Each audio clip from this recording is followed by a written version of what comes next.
Non.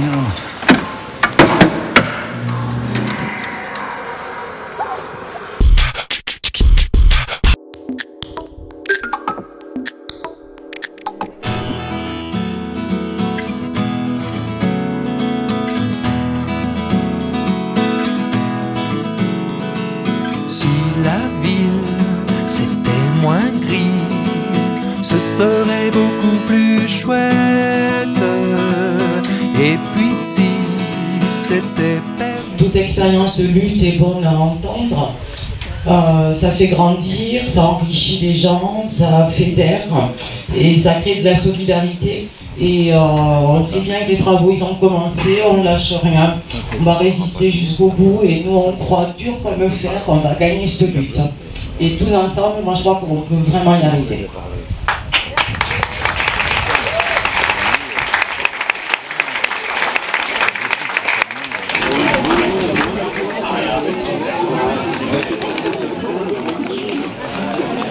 On se trouve au pied du château de Ferrac, qui est impacté directement par ce projet de contournement, puisque la route va passer vraiment à ses pieds dans un site absolument splendide.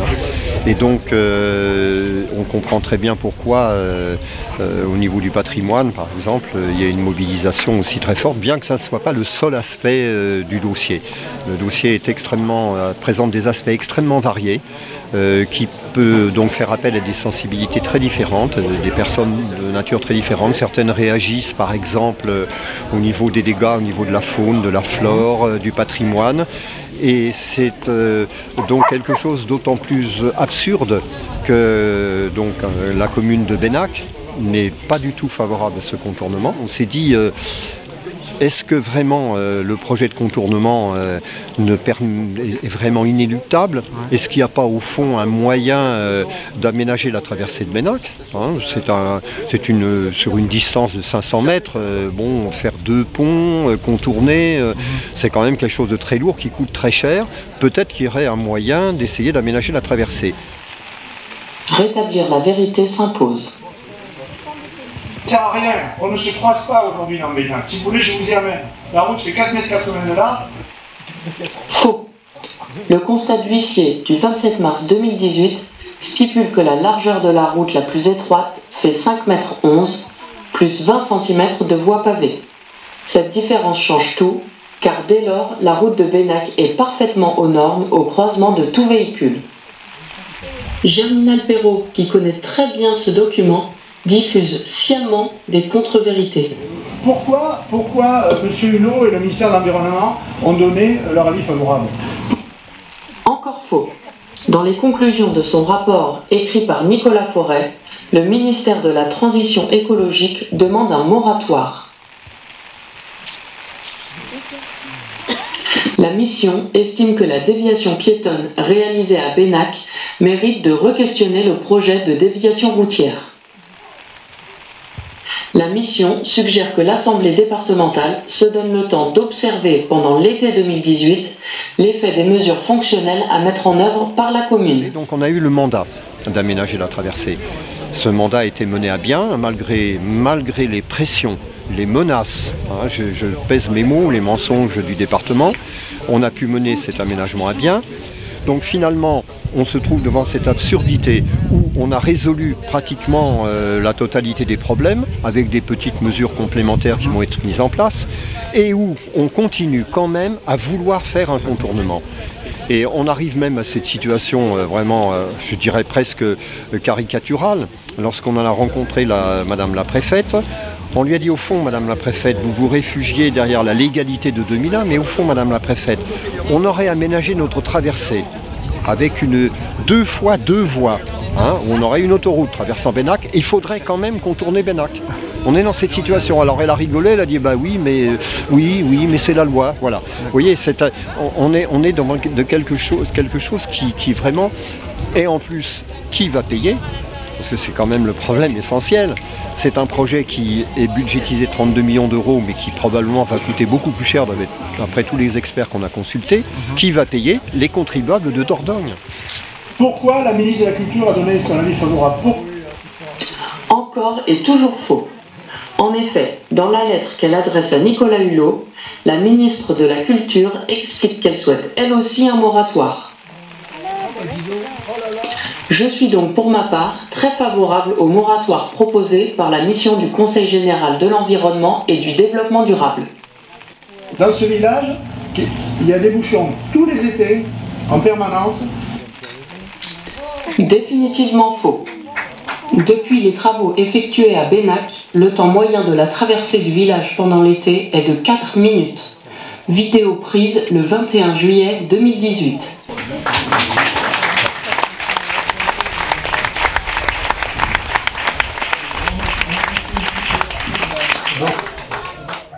C'est un lieu privé ici, ça faisait partie à l'avant du domaine du château de Ferrac. Et la châtelaine, il y a plusieurs dizaines d'années, je ne sais plus la date exacte, a vendu le château. Mais par contre elle a gardé cette partie-là, qui sont les anciennes laméteries, donc les anciennes écuries. Avec un peu de terre derrière avec de la forêt. Voilà. Ok, donc... Et là, l'a partagé pour faire un lieu autonome de résistance par rapport à la ZAD, c'est-à-dire le chantier qui est en face de chez nous. Là. Comme ça. Donc maison de la ZAD, lieu de vie autogéré. Alors évidemment, dans le mot ZAD, il y a le D qui est important. Tout à l'heure, j'ai essayé de demander aux gens qui étaient là pourquoi, qu'est-ce qu'ils allaient à défendre, à quoi ils tenaient.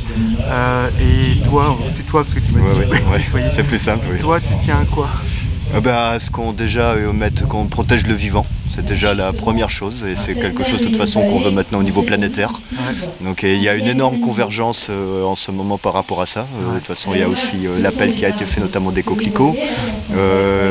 Voilà, il y a également Aurélien Barraud, professeur d'astrophysique au CNRS, qui a fait aussi un appel par rapport à ça. Et il y a un moment donné il faut stopper, on sait très bien quel est le problème derrière, on sait qu'on a les lobbies. Absolument, tout le monde le sait, ça c'est pas une théorie du complot ou je ne sais pas quoi, on le sait tous et toutes, et on a des politiciens corrompus.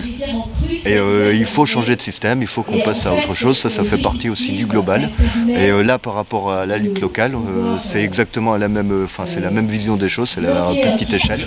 Et voilà, c'est pendant ce temps-là, tout est bétonné, tout est détruit, le patrimoine est massacré, que ce soit le patrimoine visuel, d'ailleurs les touristes on se demande maintenant qu'est-ce qu'ils vont avoir à voir ici, c'est avec les camions qui vont passer au-dessus de la Dordogne. Je ne suis pas initiateur, il y a longtemps que la lutte existe depuis le projet. Moi. En tout cas, le coordinateur, on sent vos communiqués de presse. Disons que j'ai lancé l'idée du collectif il y a 2 ans. Voilà. Le problème qu'il faut porter à la connaissance des Périgourdins, c'est que ce projet a été initié essentiellement et uniquement par le président du département qui a repris une vieille histoire et qui a refusé de demander des subventions à l'État, qui a refusé de demander des subventions à la région. Donc il n'y a que le budget du département qui va financer ces travaux. Ce qui veut dire que il n'y a que les contribuables de Dordogne qui vont payer pour ce chantier. Et pour quelles raisons? J'imagine que ce n'est pas que des raisons financières qui vous poussent à cette Bien sûr que non, mais si vous voulez, je termine. C'est ce qui a permis au président du Conseil général de faire ce qu'il veut. Sans l'État n'a donné qu'un accord juridique. Mais en aucun cas l'État n'a est intervenu et n'a acté ce projet. Alors, on en est où de la situation aujourd'hui? Est-ce que vous avez, parce que on le voit, les travaux ont bien commencé. Oui. Quels sont vos espoirs? Quelles sont vos attentes? À quoi vous tenez aujourd'hui? Vous en êtes où? Aujourd'hui, il y a 2 recours en Conseil d'État, ou même un 3e, je crois, qui est... Il y a autre chose aussi qui est en gestation, qui est des référés d'urgence pour demander la suspension des travaux. On a quand même un dossier qui est solide. Donc contrairement à ce que dit le département, effectivement les premiers référés qui étaient sur des points relativement mineurs ont été rejetés, mais la lutte n'est pas du tout terminée au niveau juridique. Après, il y a également des actions sur le terrain. Vous voyez la mobilisation quand même des personnes. Sur les réseaux sociaux, ça réagit beaucoup. Il y a également un aspect très important qui va être porté sur la place publique, mais qui est pour le moment sur le bureau du Premier ministre, c'est-à-dire qu'un sondage a été réalisé dans le département de la Dordogne, c'est-à-dire que ça concerne les Périgordins. Donc là, on ne peut pas mettre en avant, comme le fait justement le président du conseil départemental, en disant ce sont des touristes qui sont venus à la manifestation du 18 août, où on avait réuni à peu près 1 millier de personnes. Là, ce sont les Périgordins qui ont été consultés. Pensez-vous que le Premier ministre doive suspendre les travaux ou les laisser aller à son terme? Alors là, la réponse est sans appel. 70% des Périgordins pensent que le Premier ministre doit immédiatement arrêter les travaux. L'avenir de la vallée qui est complètement mis en jeu. Cette déviation, elle engendre une transformation totale de l'économie de cette vallée. Oui, bonjour, je suis Chantal Dupouget, j'ai une résidence secondaire au Milan, et donc juste à côté d'ici, mais c'est pour sauver notre patrimoine, c'est inestimable, on appelle ça ici le triangle d'or de la Dordogne. Alors est-ce qu'il faut nous préciser quel type de patrimoine? Est-ce que c'est l'architecture? Est-ce que c'est l'environnement? Qu'est-ce que détruit ce contournement? C'est architectural, patrimonial, c'est environnemental, encore plus c'est en zone inondable, pardon. Ils vont faire un tunnel en zone inondable, donc comment ils vont évacuer l'eau? Ils vont mettre des pompes à longueur de temps. Le porteur de projet, M. Germinal Perron, se présente son projet comme un défenseur de l'environnement. C'est une vaste escroquerie intellectuelle. Pourquoi? Parce que par exemple, il a détruit une partie de la ripisylve, c'est-à-dire une partie de la bordure de la Dordogne, qui était porteuse des arbres centenaires, qui abritait donc une faune, une flore remarquable. Ces arbres ont été détruits. Et il dit, mais il n'y a pas de problème, je vais replanter 27 000 arbres à la queue leu. C'est-à-dire c'est le contraire d'une sensibilité écologiste.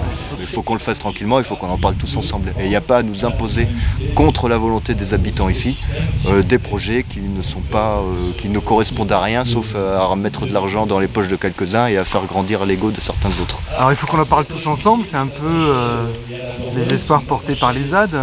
Toute la société civile. Et toute la société civile, mais pour faire un parallèle peut-être que ce parallèle n'est pas très pertinent, mais on a bien vu qu'à Notre-Dame-les-Landes, c'était une autre ampleur au niveau de l'infrastructure qui était en place.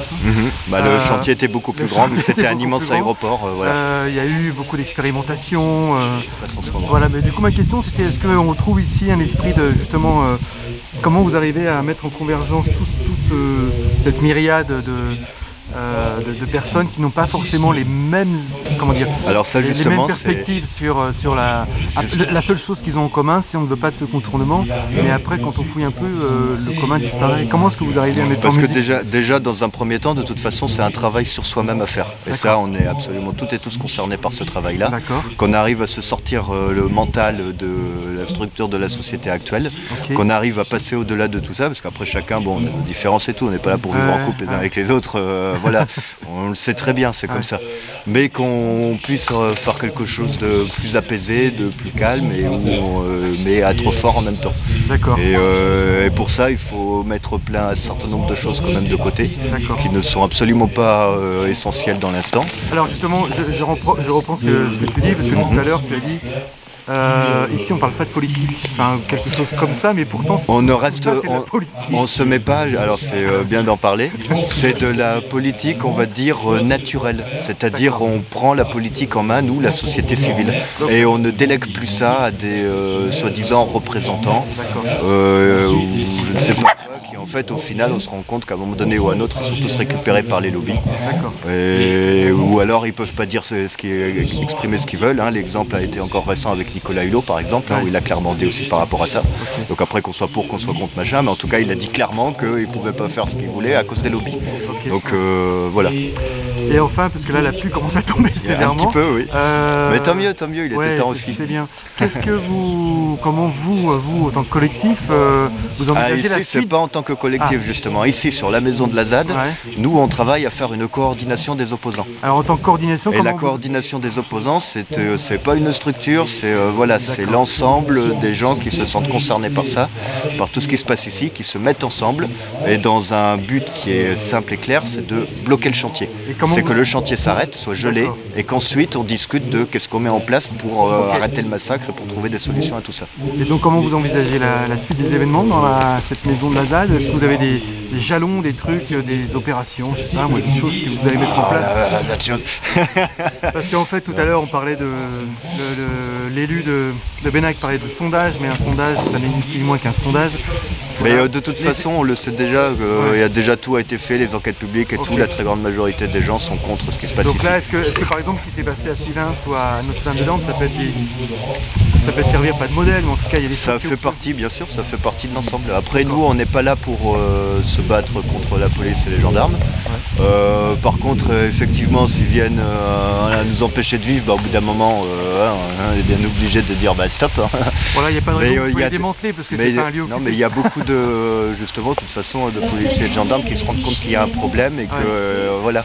Bon, merci beaucoup, bonne continuation sous la pluie ou sous le soleil d'ailleurs. Et une dernière chose, du coup, à partir de maintenant, la maison de la ZAD, il y a une permanence, donc le mercredi et le dimanche, de 14h à 18h, et c'est ouvert à tout le monde, n'importe qui peut venir pour discuter, boire un café, un thé, manger, voilà. Ok, donc on est à Ferrac, à proximité du château de Ferrac. Tout à fait. Jojo, bonjour. Bonjour.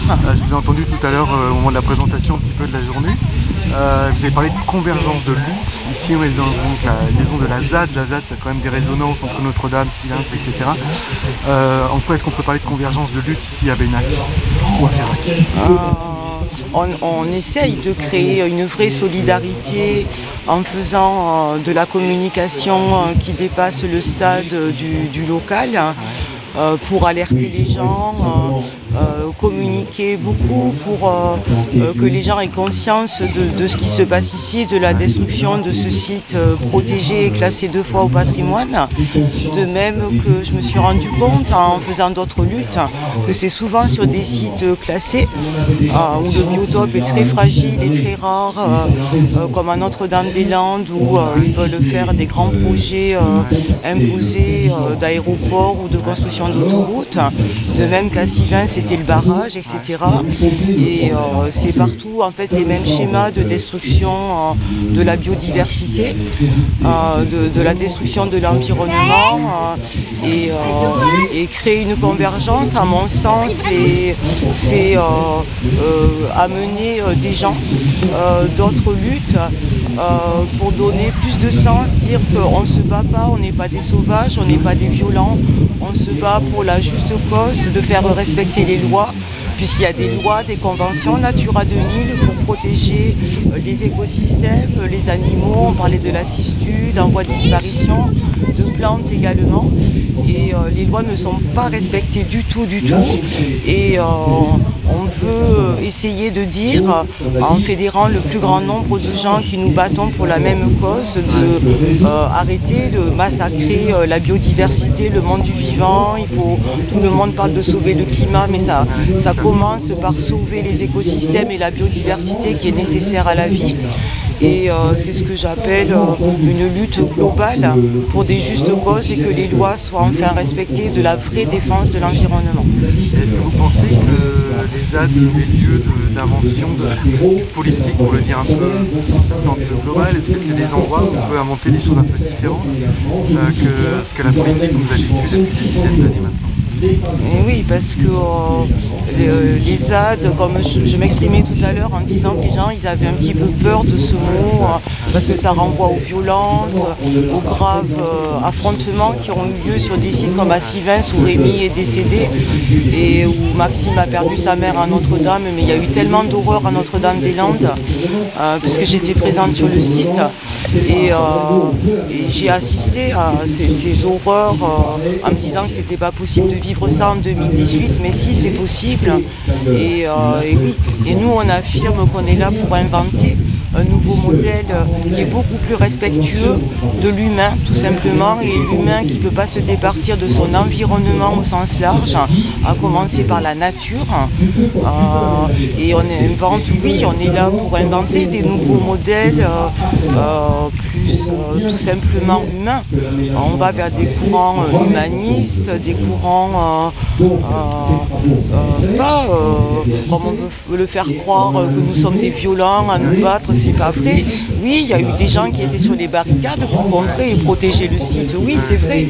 Et il n'empêche que l'aéroport ne s'est pas fait. C'est une sacrée belle victoire. Et on ne veut pas arriver au point où il y a des morts sur des sites qui sont normalement intouchables par des lois. Et on veut recréer un monde qui s'appelle un monde humain, avec des valeurs humaines, tout simplement. Et ça ne s'appelle pas réinventer, c'est juste faire valoir nos droits d'être humain, du respect, de nos libertés, à nous exprimer, à laisser cours aussi à nos âmes d'artistes. Il y a beaucoup de constructions qui se font, qui sont magnifiques et qui sont massacrées à la pelleteuse en toute impunité, alors que des gens se battent pour les faire classer au patrimoine, tellement c'est magnifique. Et on propose de plus polluer, de nettoyer, de trouver plein de stratégies et de stratèges où on peut vivre, oui, on l'affirme, en symbiose avec la nature, sans la détruire. Je le dis comme je le pense, même en tant qu'élu, je pense que l'État est lâche, fait preuve d'une grande lâcheté, parce que l'État aurait les pouvoirs d'intervenir dans le cadre, c'est pas simplement le cadre de la loi de décentralisation. L'État est garant de la protection d'un patrimoine national. L'État pourrait parfaitement intervenir à ce niveau-là. Donc on a donc cette mobilisation sur les réseaux sociaux, on a des actions sur le terrain qui sont des actions de communication, qui sont des actions symboliques, on a des actions également vis-à-vis d'autres élus, voilà. Donc en fait cette lutte est très multiple, elle se développe sur des tas d'aspects qui sont très complémentaires et qui se renforcent mutuellement. Voilà. D'accord. Même si les sensibilités sont très différentes des uns et des autres. Voilà, par exemple, on pourrait peut-être évoquer quelles sont les différentes, parce que on voit que c'est une lutte globale certes, mais avec des intérêts ou des visions différentes. Des visions très différentes et c'est très bien.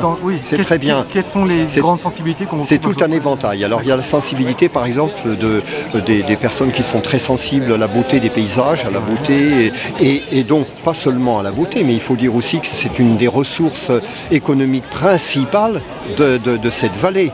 Donc en même temps, c'est pas simplement par bonté d'âme, c'est aussi parce que c'est un élément essentiel du développement de la vallée. La deuxième chose, c'est la sensibilité qui peut exister aussi chez des gens qui sont sensibles à l'écologie, par exemple, à tout le patrimoine qui est un patrimoine à la fois animal, forestier, avec des considérations. Le patrimoine également archéologique, parce qu'il faut voir qu'on a mis à jour des fouilles archéologiques remarquables qui pourraient être valorisées de façon et qui ont été démolies par les bulldozers de façon absolument scandaleuse. La troisième chose également, alors là je touche au portefeuille de chacun, c'est le contribuable qui va financer 3 km de route pour le prix pratiquement de 3 km d'autoroute. C'est-à-dire qu'on est dans une configuration complètement folle. On va construire deux ponts qui vont doubler les ponts du chemin de fer. Donc au niveau esthétique aussi, on peut être très sensible. Vous voyez, il y a tout un éventail de sensibilités qui peuvent se retrouver dans ce combat. Voilà. Okay.